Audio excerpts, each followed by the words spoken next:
what's the new trade order, if at all, if you agree with that question, looking like? Can you sort of sketch it out for us, how it would look like in down the line?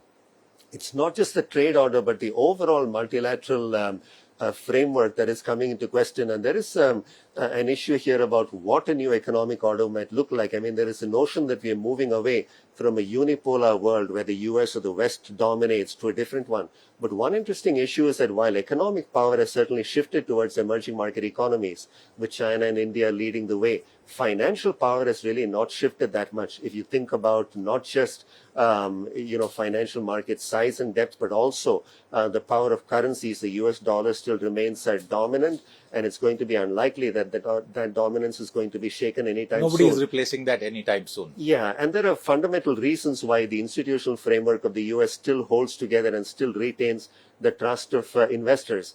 So what I worry about is a world where actually you might have differences in these aspects of trade versus finance versus economic power that could create a lot more tension.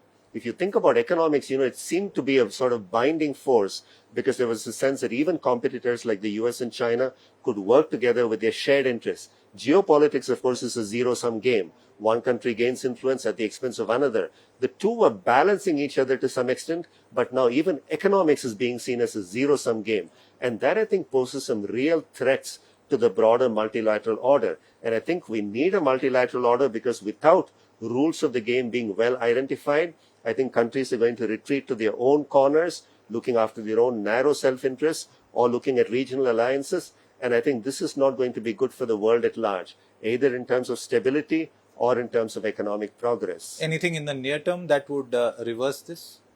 So certainly if we have, wise leaders who can see beyond the narrow interests of the short-term moment and think about what is necessary in order to generate longer-term prosperity for their countries and see elements of shared prosperity, that is certainly important. And I think what India did at the G20 last year was very useful in finding areas of agreement. There are certainly areas where countries at the moment are not going to find it easy to agree. But at least in areas like climate change where countries can agree, if we can start moving forward, that I think creates a foundation for the world at large to start working together.